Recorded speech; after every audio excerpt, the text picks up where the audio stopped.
नमस्कार दोस्तों, आप देख रहे हैं एवरग्रीन हिंदी सिनेमा। दोस्तों, रोज की तरह आज की हमारी इस नई वीडियो में आपका स्वागत है। महान गायिका लता मंगेशकर जिस भी संगीतकार के लिए गा देती, उनका जन्म सफल हो जाता था। संगीतकार और फिल्म निर्माता इसी कोशिश में रहते थे कि एक बार वे फिल्म साइन कर दे तो आधे से अधिक काम बन जाए। लता पारसमणि हुआ करती थी, पर एक संगीतकार थे जिसके साथ लता मंगेशकर भी काम करने से हिचकिचाती थी। ये थे साजिद हुसैन। निहायत सनकी, शक्की और गुस्सैल, किसी को भी झिड़क देना उनके लिए आम बात थी, फिर वो चाहे कोई भी क्यों ना हो। परफेक्शनिस्ट ऐसे कि दिलीप कुमार और आमिर खान भी इनके सामने पानी भरे एक गाने के लिए उन्होंने तलत महमूद से 17 बार रिहर्सल करवाई। गाने के जबरदस्त हिट होने के बाद भी यही कहते थे कि कुछ संजीदों से ठीक से काम नहीं किया गया। किशोर कुमार को शोर कुमार और तलत महमूद को गलत महमूद कह देना उन्हीं के बूते की बात थी। किस्सा है कि एक बार लता जी और साजिद हुसैन साहब एक गाने के लिए रिहर्सल कर रहे थे। लता साजिद साहब के मुताबिक नहीं गा रही थी, सुर कहीं भटक रहा था। तभी साजिद गरज कर बोले, लता जी ठीक से गाइए, ये नौशाद मियां का गाना नहीं है। लेकिन इन सब बातों के साथ साथ साजिद अपने फन के उस्ताद थे। जानकार मानते हैं कि फिल्म इंडस्ट्री में दो ही सबसे जटिल संगीतकार हुए थे, एक सलील चौधरी और दूसरे साजिद हुसैन। शायद वे अकेले ऐसे संगीतकार थे जिन्होंने कभी किसी सहायक म्यूजिक डायरेक्टर नहीं रखा।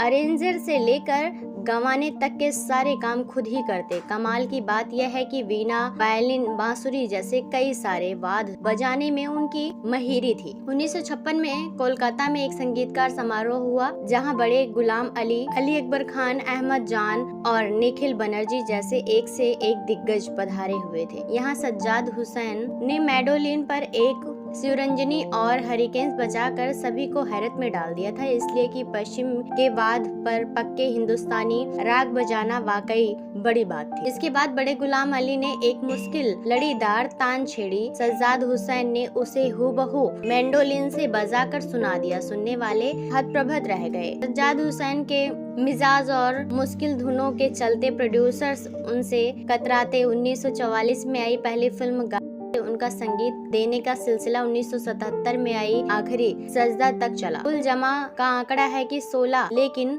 सज्जाद हुसैन ने जब भी संगीत दिया बड़े कमाल का जादू जगाया। उनकी धुनें इसलिए मुश्किल मानी जाती थी कि उनमें सुर और ताल का जटिल संगम होता था। और नूरजहां उनकी पसंदीदा गायिका बन गई। दोनों ने कई फिल्मों में एक साथ काम किया, लेकिन एक साथ अचानक टूट भी गया। बताते हैं कि एक बार नूरजहां ने शौहर शौकत हुसैन रिजवी से कह दिया कि दोस्त के नगमों में हिट होने का सबसे बड़ा कारण नूरजहां की आवाज थी। बस फिर क्या हुआ, सज्जाद हुसैन इतने खफा हुए कि उन्होंने फिर कभी नूरजहां के साथ काम न करने की कसम खा ली। इसके बाद 1946 में आई फिल्म 1957 में सुरैया के गाए गीतों में उन्हें फिल्म इंडस्ट्री में स्थापित कर दिया। फिर कोई 4 साल बाद एक फिल्म आई थी, खेल। यहाँ से लता जी और सज्जाद साथ साथ हो लिए। इसका एक गीत भूल गए दिल मोहब्बत का फसाना लता मंगेशकर के उस दशक में गाए सर्वश्रेष्ठ गानों में से एक रहा। इस गीत में भी फसाना बोलने के बाद लता सज्जाद स्टाइल वाजा पॉज लेती हैं। बेहद खूबसूरत है ये। एक बार सज्जाद हुसैन ने लता मंगेशकर को भी झिड़क दिया था। इसके बावजूद वे लता की अहमियत और काबिलियत के कायल थे। ऐसा इसलिए था क्योंकि उनके जटिल धुनों के साथ सिर्फ लता ही न्याय कर पाती थी। 2012 में एक अखबार को दिए इंटरव्यू में एक महान गायक ने कबूल किया कि सज्जाद हुसैन उनके सबसे पसंदीदा संगीतकार थे। यह बड़े कमाल की बात है कि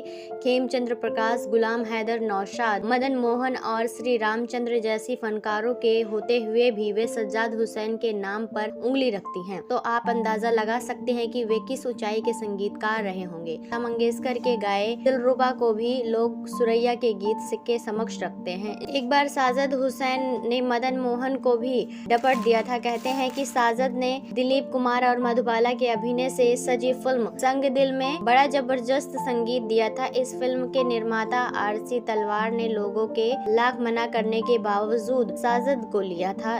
उनकी काफी फिल्मों की तुलना में इस फिल्म का संगीत कहीं ज्यादा हिट है। इसी फिल्म में तलत महमूद और गाए मशहूर गीत ये हवा ये रात ये चांदनी से प्रभावित होकर मदन मोहन ने इसी तर्ज पर आखिरी दांव में मुझे क्या सुनाऊं मैं दिलरुबा तेरे सामने तेरा दिल हाल है में ये गाना कंपोज किया। इससे सज्जाद हुसैन इतने खफा हो गए कि उन्होंने लगभग डांटते हुए मदन मोहन से पूछा कि उनकी हिम्मत कैसे हुई नकल करने की। मदन मोहन ने भी बात संभालते हुए कहा कि बाकी के संगीतकारों की इतनी शानदार संगीतकार कोई भी धुन नहीं है जिसकी नकल की जाए। ऐसे विलक्षण संगीतकार का फिल्म इंडस्ट्री ने पूरा सम्मान नहीं किया। इनके पीछे इनका मिजाज ही था। रुस्तम सोहराब की सफलता के बावजूद उन्हें काम मिलना बंद हो गया। वे लगभग गुमनाम ही हो गए और 21 जुलाई 1995 को इस दुनिया को हमेशा के लिए रुखसत कर गए। वेल दोस्तों, सज्जाद हुसैन के बारे में आप क्या कहना चाहेंगे? आप अपनी राय हमें कमेंट बॉक्स में कमेंट करके जरूर बताएं। साथ ही तमाम और खबरों को पाने के लिए आप हमारे चैनल के साथ जुड़े रहें और इसे सब्सक्राइब करना ना भूलें।